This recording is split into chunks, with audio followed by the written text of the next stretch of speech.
नमस्कार। उत्तर प्रदेश विधानसभा चुनाव को लेकर महत्वपूर्ण आंकड़े सामने आ चुके हैं क्योंकि पश्चिमी यूपी में बड़ा उलटफेर होता नजर आ रहा है। पहले प्रधानमंत्री मोदी जी ने तीनों कृषि कानून वापस लेने का ऐलान किया है कि हमने 3 कृषि कानूनों को वापस लेने का, रिपील करने का निर्णय लिया है क्योंकि पश्चिमी यूपी में किसानों का एक महत्वपूर्ण वोट बैंक है। इसके अलावा अगर बात करें तो अब बड़ा सवाल ये है कि किसानों के लिए राकेश टिकैत क्या होने वाला है। उत्तर प्रदेश विधानसभा चुनाव को लेकर राजनीतिक गलियारों में तो सियासी हलचल है कि राकेश टिकैत पश्चिमी यूपी से चुनाव लड़ने वाले हैं क्योंकि पश्चिमी यूपी में किसान बहुल इलाका है और ऐसे में 120 विधानसभा सीटें ऐसी हैं जहां पर किसानों का एक तरफा यहां पर फैसला होता है कि वो किसकी तरफ जाने वाले हैं। तो राकेश टिकैत किसानों के साथ खड़े हैं, तो वो अगर चुनावी मैदान में उतर जाते हैं पश्चिमी यूपी में तो फिर बड़ा उलटफेर होने वाला है और बहुत यहां पर कह सकते हैं कि हलचल तेज हो चुकी है। अपने अपने सियासी आंकड़े भी देखने को मिल रहे हैं। 15 जिलों की 136 विधानसभा सीटें यहां से आ जाती है पश्चिमी यूपी के लिए क्योंकि सारा कुछ मामला यहीं से तय होता है। और इसके लिए माहौल क्या कहता है, क्योंकि 3 कृषि कानून वापस लेने के बाद उत्तर प्रदेश विधानसभा चुनाव में हलचल तेज हो चुकी है। इसको लेकर महत्वपूर्ण आंकड़े सामने आ चुके हैं क्योंकि जिसका भाग्य बनाएंगे किसान। अगर बात करें तो 2017 में तो किसानों का समर्थन बीजेपी को रहा था, लेकिन इस बार बड़ा उलटफेर पश्चिमी यूपी में होता नजर आ रहा है। और इसके लिए अगर बात करें तो पहले किसानों को मनाने के लिए प्रधानमंत्री मोदी जी ने एक बड़ा ऐलान किया है कि तीनों कृषि कानून वापस लेने का ऐलान कर दिया है।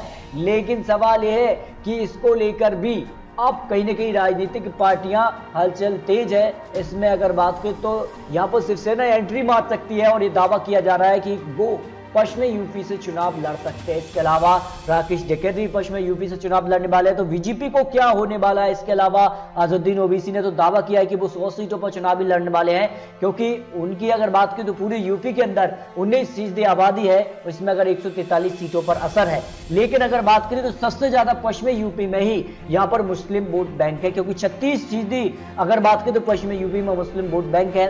जाट की अगर बात करें तो 20%, दलित 25 और ब्राह्मण 10%। और दलितों का अगर बात करें तो कहीं ना कहीं समर्थन मायावती जी को मिलता रहा है, लेकिन जाट का और यहाँ पर कह सकते हैं जिस प्रकार का माहौल बना हुआ है, अगर जाट वोट बैंक बीजेपी से हट जाता है तो फिर बड़ा नुकसान बीजेपी को पश्चिमी यूपी में होने की संभावनाएं लगाई जा रही हैं। जबकि 10% यहाँ पर ब्राह्मण वोट बैंक है और इस पर बड़े बड़े सम्मेलन आयोजित भी किए गए हैं पश्चिमी यूपी पर। लेकिन सारा मामला किसानों के इर्द गिर्द ही नजर आ रहा है क्योंकि ये कहीं ना कहीं बड़ा यहाँ पर जो है मुद्दा बना हुआ था और इसको दबाने का प्रयास भी किया गया। तीनों कृषि कानून वापस लेने का ऐलान हो चुका है, लेकिन किसान मानने को तैयार नहीं है। वो 5 मांगों को लेकर अभी भी किसान आंदोलन यहाँ पर जारी है। एमएसपी फिक्स, इसके अलावा कुछ और यहाँ पर जो है मांगों को लेकर अभी भी जो है आंदोलन जारी है। लेकिन ये माना जाता है कि पश्चिमी यूपी में जिसके साथ जाट उसके ठाट, लेकिन पश्चिमी यूपी में अगर बड़ा उलटफेर होता है और राकेश टिकैत अगर चुनावी मैदान में उतर जाते हैं तो फिर सारा मामला जो है वो बदलता नजर आ रहा है। ये पश्चिमी यूपी का चुनावी आंकड़ा निकल कर आ रहा है। अगर बात करें तो जाट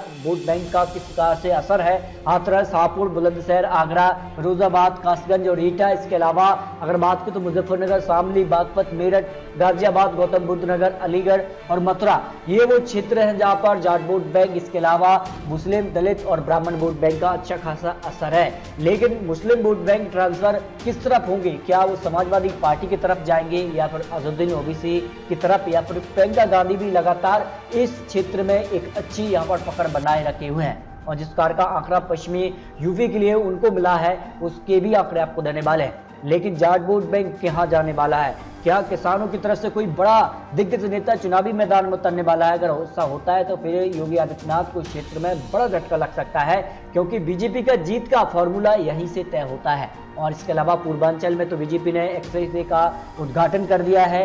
लेकिन सवाल वही है कि पश्चिमी यूपी में क्या कुछ होने वाला है, क्या होने वाला है, इसको लेकर कुछ और आंकड़े आपको देखेंगे। देखिए पश्चिमी यूपी में कांग्रेस का गणित क्या कहता है। देखिए 2012 में तो एक भी सीट कांग्रेस को नहीं मिली थी, लेकिन पश्चिमी यूपी में 2017 में 2 सीटें कांग्रेस ने यहां से निकाली थी 136 सीटों में से। लेकिन जिस प्रकार का माहौल प्रियंका गांधी यहां पर बात करें उत्तर प्रदेश के लिए बनाए हुए हैं, तो क्या प्रियंका गांधी कुछ बड़ा करने वाली है पश्चिमी यूपी के लिए, क्योंकि सारे दिग्गज नेता हैं या राजनीतिक दल हैं वो पश्चिमी यूपी से ही यहाँ पर जो है अपना अपना वोट बैंक तलाशने में लग चुके हैं। ये हम नहीं बल्कि आंकड़े यहाँ पर निकल कर सामने आ रहे हैं। ऐसे में क्या आंकड़े बनने वाले हैं, कुछ बड़े दिग्गज नेता, कुछ बड़ी बड़ी पार्टियां आखिर किसके साथ जाएंगे, किसके साथ गठबंधन होगा, ये काफी महत्वपूर्ण हो जाता है। लेकिन पश्चिमी यूपी के लिए 136 विधानसभा सीटें और ऐसे में किसानों का प्रभाव 120 विधानसभा सीटों पर है। और 2017 में बीजेपी का जीत का फॉर्मूला यहीं से मिला था, क्योंकि 136 में से 109 विधानसभा सीटों पर बीजेपी को समर्थन मिला था और किसानों ने सीधे तौर पर बीजेपी का साथ दिया था। लेकिन इस बार किसान का मुद्दा, किसान का जो वोट बैंक है उसमें विखराव हो सकता है, ये हम नहीं बल्कि राजनीतिक विशेषज्ञ कहते हैं, क्योंकि किसानों की तरफ से अगर कोई चुनावी मैदान में उतरता है तो वह सीधे तौर पर बीजेपी को इसका नुकसान होने वाला है। अगर नहीं उतरता है तो समाजवादी पार्टी को इसका फायदा हो सकता है। जिस प्रकार का यहाँ पर माहौल बना हुआ है, इसको लेकर आंकड़े सामने आ चुके हैं। अगर कुछ पुराने आंकड़ों पर गौर करें, जिस कार से यहाँ पर समर्थन बीजेपी को मिला था, 2017 में 103 विधानसभा सीटें बीजेपी ने हासिल करके अपनी सरकार बनाई, तो 2012 में केवल 20 सीट ही मिली थी और बीजेपी को हार का सामना करना पड़ा था। लेकिन बात करें तो जिस कार से समाजवादी पार्टी को 2017 में केवल 27 सीटें, लेकिन इस बार बड़ा उलटफेर समाजवादी पार्टी करते नजर आ रही है। पंचायत चुनाव रिजल्ट भी बेहद चौंकाने वाले रहे थे। इसके अलावा पश्चिमी यूपी को लेकर जिस कार से 2012 में जहां 58 सीटें यहाँ पर मिली थी और समाजवादी पार्टी ने अपनी सरकार बना ली। इसके अलावा बीएसपी को 2017 में 3 सीटें ही मिली थी, लेकिन 2012 में 39 सीटें जब समाजवादी पार्टी ने अपनी सरकार बना ली। यानी कहा जाए तो समाजवादी पार्टी और यहाँ पर बीएसपी में बिखराव है और समाजवादी पार्टी जिस कार से यहाँ पर बड़ा ऐलान कर चुकी है और अपनी सरकार बनाने के दावे कर रही है, लेकिन बीएसपी अगर बात करें तो जिस कार से ब्राह्मण वोट बैंक और दलित वोट बैंक का अगर उनको समर्थन मिलता है तो पश्चिमी यूपी से ही वो कहीं ना कहीं अपनी सियासी पारी खेल सकते हैं, जो आंकड़े यहाँ पर निकल कर आ रहे हैं। यानी सारे राजनीतिक दल जो हैं वो पश्चिमी यूपी के इर्द गिर्द ही नजर आ रहे हैं, जिस कार से महारैलियां भी आप देखने को मिल रही हैं। इसके अलावा अगर बात करें तो जिस कार का माहौल 2017 के चुनाव में रिजल्ट के तौर पर देखने को मिला था, बीजेपी ने 103 सीटें हासिल की थी, तो एसपी ने यहाँ पर 27 सीटें, बीएसपी ने 3 सीटें। लेकिन अगर बात करें तो बीएसपी का जो एक मजबूत वोट बैंक है वो पश्चिमी यूपी ही है, जबकि कांग्रेस ने 2 सीटें हासिल की थी, आरएलडी ने 1 सीट ही हासिल की थी। यानी कहा जाए तो काफी महत्वपूर्ण ये पश्चिमी क्षेत्र होने वाला है। 136 विधानसभा सीटें काफी महत्वपूर्ण होने वाली हैं। 2012 के नतीजों पर भी गौर करें तो यहाँ पर समाजवादी पार्टी ने 58 सीटें हासिल की थी। बीएसपी ने उस वक्त जब समाजवादी पार्टी की सरकार बनी उस वक्त बीएसपी ने 39 सीटें इस क्षेत्र से हासिल की थी, क्योंकि यहाँ पर बात करें जिस कार का यहाँ पर वोट बैंक, ब्राह्मण वोट बैंक, दलित वोट बैंक, तो उसका समर्थन यहाँ पर बीएसपी को मिला था, जबकि बीजेपी को केवल 20 सीट ही यहाँ से मिली थी और यहाँ पर आरएलडी को 9 सीटें, कांग्रेस को 8 सीटें और अन्य के खाते में 2 सीटें यहाँ पर मिली थी। इसके अलावा बात करें जिस कार का माहौल यहाँ पर पश्चिमी यूपी के लिए अब बनता नजर आ रहा है। आखिर जाट वोट बैंक, मुस्लिम और दलित ब्राह्मण वोट बैंक का क्या कुछ यहाँ पर चुनावी आंकड़ा हो सकता है। मथुरा हो या फिर यहाँ पर बागपत हो, यहाँ पर कह सकते हैं कि यहाँ पर सहारनपुर हो, ये वो क्षेत्र है जहाँ पर जाट वोट बैंक का अच्छा खासा असर देखने को मिलता है।